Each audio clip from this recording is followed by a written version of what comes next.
Welcome you all to this video, and in this video we will be discussing a few questions from the topic nomenclature organic chemistry, general organic chemistry that is.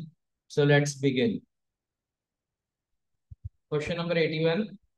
IUPAC name of the compound is. तो सबसे पहले इसकी numbering करेंगे 1 2 3 4 and 5। ये होगी इसकी numbering. 2 पे इन है एंड 2 पे क्लोरो है, 3 पे आयोडो है। ठीक है। तो ट्रांस, सबसे पहले तो ट्रांस है स्ट्रक्चर। ठीक है। क्योंकि इसके अंदर जो है लोअर प्रायोरिटी वाले ग्रुप सेम साइड है एंड हायर प्रायोरिटी वाले ग्रुप जो है, लोअर प्रायोरिटी वाले ग्रुप डिफरेंट साइड है एंड हायर प्रायोरिटी वाले ग्रुप भी क्या है, डिफरेंट साइड है। देयरफॉर इसका जो नाम होगा वो क्या हो जाएगा, ट्रांस आएगा। सिस तो आएगा नहीं, सिस वाले तो दोनों कैंसिल हो गए। तो ट्रांस 2 क्लोरो 3 आयोडो आएगा, ना कि 1 2 3 आयोडो 4 क्लोरो। ठीक है। तो 3 आयोडो 4 क्लोरो नहीं आएगा। जो नंबरिंग होगी लोवेस्ट लोकेंट रूल के अकॉर्डिंग होगी। तो यहाँ पे आपको एक ही चीज ध्यान रखनी थी, lowest locant rule, that is trans 2 chloro 3 iodo 2 pentene. ठीक। और इस तरीके का इसमें ऑप्शन भी नहीं है। तो अगर आप सिर्फ नेमिंग भी सही करते हो तो भी ये आपका क्वेश्चन जो है वो सही होना था। Next to this, the IUPAC name of the given compound is। IUPAC name लिखना है गिवन कंपाउंड का। नंबरिंग कुछ यहाँ से होगी 1 2 3 4 5 एंड 6। तो सबसे पहले तो हेक्स होना चाहिए, चारों में हेक्स ही है। ठीक है। और 1 पे एल आएगा, 4 पे इन आएगा। 1 पे एल, 4 पे en, hex. 3 keto 2 methyl hex 4 en al. ठीक है। 3 keto 2 methyl hex 4 en al. तो यहाँ पे सबसे पहले प्रिंसिपल फंक्शनल ग्रुप सिलेक्ट करना है। प्रिंसिपल फंक्शनल ग्रुप क्या है, एल्डिहाइड। ठीक। और सब्स्टिट्यूएंट है जिसके लिए हम कीटो या ऑक्सो दोनों यूज कर सकते हैं। ठीक है। तो हमने यहाँ पे कीटो यूज किया है, 3 keto 2 methyl hex 4 en L. This is will be the IUPAC name of the compound. Next, the radical is aromatic because it has. ठीक है। ये जो क्वेश्चन है ये थोड़ा सा देखने लायक है। देखो ये आपकी बेंजीन रिंग है और अभी इस बेंजीन रिंग के अंदर ये हमारे पी ऑर्बिटल्स,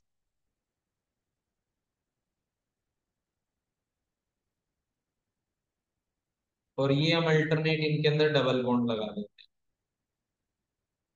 ठीक है। तो अब यहाँ पे एक CH2 फ्री रेडिकल लगा हुआ है, बेंजाइल फ्री रेडिकल ये।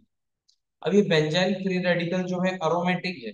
तो उसके अरोमेटिक होने में इस पी ऑर्बिटल का भी कोई कंट्रीब्यूशन होगा क्या, नहीं होगा, बिल्कुल नहीं। तो अरोमेटिक होने में कितने पी ऑर्बिटल्स का कंट्रीब्यूशन होगा, 6 पी ऑर्बिटल्स का कंट्रीब्यूशन होगा, जो कि किसके होंगे, बेंजीन के होंगे। ठीक है। तो हाइब्रिडाइजेशन तो इसकी होगी क्या, sp2। 2 पी ऑर्बिटल तो चले जाएंगे हाइब्रिडाइजेशन में, और जो एक पी ऑर्बिटल रहेगा वो आपका बॉन्डिंग में रहेगा। तो 6 पी ऑर्बिटल जो है वो पाई बॉन्ड जो है फॉर्म करेंगे। ठीक है। तो 3 पाई बॉन्ड होंगे। ठीक है। तो 6 pi electrons will be, it will be having. तो जो 4n+2 पाई इलेक्ट्रॉन रूल के अकॉर्डिंग अगर आप देखोगे तो अरोमेटिसिटी जो है वो किसके कारण होगी, 6 अनपेयर्ड इलेक्ट्रॉन्स के कारण होगी, जो कि 6 पी ऑर्बिटल्स के अंदर प्रेजेंट होंगे। तो ये ओवरऑल वैसे तो ये जो है डिस्ट्रीब्यूटेड ऐसा पाई इलेक्ट्रॉन क्लाउड रिंग के ऊपर ये जो है बन जाएगा। ठीक।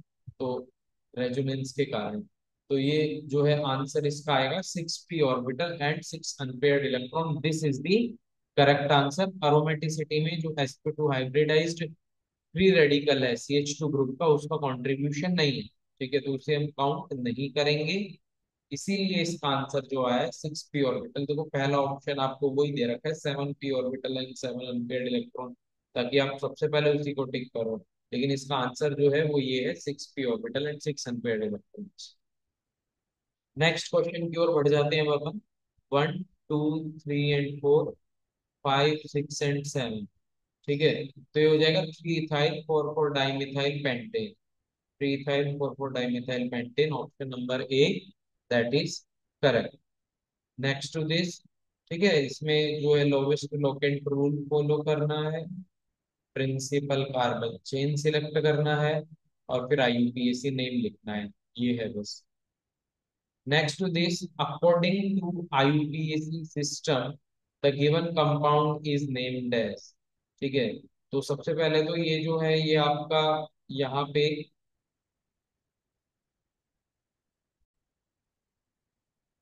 सबसे पहले अपन इस कंपाउंड की जो है नेमिंग करेंगे। ठीक है, नेमिंग जो है 1 2 3 4 इस तरीके से होगी। ठीक है, ये एलिफेटिक चेन जो है यहाँ पे इसको जो है हम नंबरिंग प्रिंसिपल कार्बन चेन मानेंगे, because it is having the principal functional group. तो it's name will be four four hydroxy cyclohex 1 2 3 two enyl. तो four four dis hydroxy cyclohex 2 enyl, which is option number B. खाली option number B ही ऐसा है जिसके अंदर इस substituent का नाम सही से लिखा हुआ है, then 3 methyl butanoic acid. Therefore option number B is correct. Number B for the 85th question is correct. Next to this, we are having 86th question. The question over here we are having is the correct IUPAC name of the following compound is। तो सबसे पहले तो जो है principal functional group आपका ester होगा। 1 2 3 4 5। ठीक है, following the lowest locant rule, इस तरीके से इसकी नंबरिंग होगी। So it will be methyl 5 bromo 2 ethyl cyclohexane carboxylate. Option number A is correct. ठीक है, मिथाइल को लिखेंगे, इसका नाम होगा एल्काइल साइक्लो एल्केन कार्बोक्सिलेट, क्योंकि जो कार्बन है that is directly attached to the alicyclic compound. ठीक है, therefore the carboxylate suffix will be used over here and its name will be methyl 5 bromo 2 ethyl cyclohexene carboxylate, cyclohexane carboxylate। IUPAC name of the given compound is, numbering करेंगे simply priority order को ध्यान में रखते हुए, functional group को maximum priority देंगे। तो इसका नाम हो गया है, देख लो आप, 4 methyl paint 2 in 1 all. 4 methyl एक ही ऑप्शन में है। ठीक है, 4 मिथाइल पेंट 2 in 1 ऑल। तो इसका ये IUPAC नेम होगा। Therefore option number D is correct. IUPAC name of the given compound is, तो यहाँ पे 1 2 3। ठीक है, इन दोनों को हम चेन में इंक्लूड कर सकते हैं, तो एक्सक्लूड नहीं करेंगे। तो अभी यहाँ पे इसका नाम होगा 2 हाइड्रोक्सी मिथाइल। ठीक है, सबसे पहले तो methyl 2 hydroxy methyl propane dioate, ये जो है आयु। Option number B is correct for the question number 88। Option number B is correct, methyl 2 hydroxy methyl propane dioate. Next question, which of the following is protonic acid. ठीक है, तो protonic acid होता है जो एक्रोलिन होता है आपका, मतलब जो एक्राइलिक एसिड होता है, एक्राइलिक एसिड में आप CH3 लगा दो तो प्रोटोनिक एसिड बनता है। ठीक है, ऐसे ही आप अगर बेंजीन रिंग लगा देते हो तो आपका सिनेमिक एसिड बनता है। ठीक, तो कुछ याद ध्यान रखने वाली चीजें हैं। तो एक प्रोटोनिक एसिड ये एनसीईआरटी में भी है, therefore option number C is correct.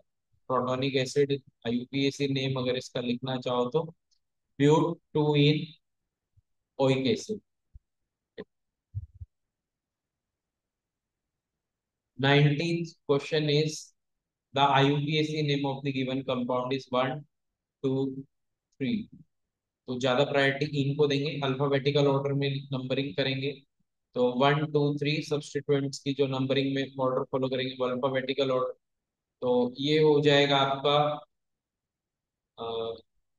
2 इथिनाइल 3 इथिनाइल इथाइनाइल। ठीक है, 2 इथिनाइल 3 इथाइनाइल 2 इथिनाइल 3 इथाइनाइल। तो ये दोनों ऑप्शन, फर्स्ट तो गलत हो गया और सी भी गलत हो गया, बी एंड डी बचे। और फिर इसके अंदर लिखेंगे हम क्या, साइक्लोप्रोपेन कार्बोक्सिलिक एसिड, ना कि प्रोपेन 1 ओइक एसिड। ठीक है, cyclopropane carboxylic acid, therefore option number B is correct. तो आईयूपीएसी नोमेनक्लेचर में तो यही है, अगर आपने क्वेश्चंस किए हुए हैं, ठीक है, और आपको रूल्स पता है उसके अकॉर्डिंग, तो आप उस क्वेश्चन को कर पाओगे, अदरवाइज आप उस क्वेश्चन में जो है अटकेंगे। तो ये है आईयूपीएसी नोमेनक्लेचर में थोड़ा सा ध्यान रखने वाली चीजें। ठीक। तो हमने अभी यहाँ पे इसमें मैं अगर देखूं तो किस तरीके से अपन एलिसाइक्लिक रिंग्स का नोमेनक्लेचर करते हैं, तो वो ही ज्यादा इंपॉर्टेंट है। ठीक है, एलिसाइक्लिक में एक्सक्लूड करने पे क्या सफिक्स यूज करना है, क्या नहीं करना है, ठीक है, दैट इज मोर इम्पोर्टेंट। जैसे कि यहाँ पे अभी एक्सक्लूड नहीं करना था इन कार्बन एटम्स को, तो कब एक्सक्लूड करना है कब नहीं करना है, तो that is important. Thanks for watching the video, have a great day, happy learning, bye bye. Please like share and subscribe.